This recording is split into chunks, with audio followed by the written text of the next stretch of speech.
এই সঞ্জয়, কোথায় আছিস বে? তোর বউ মাঠে হাঁটতে গিয়ে হাগা আটকে গেছে, তাড়াতাড়ি ছুটে যা।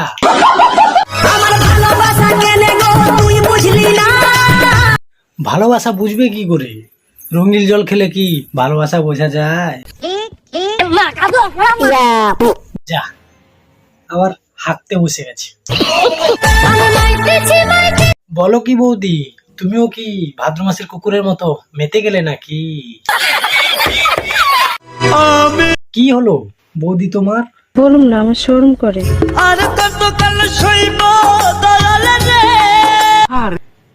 তা বলছি বৌদি, দাদা কি একেবারে পারে না নাকি?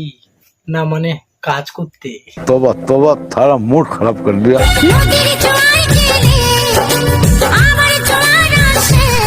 বৌদি কিন্তু আমাদের বাঁশ নিতে ভালোবাসে।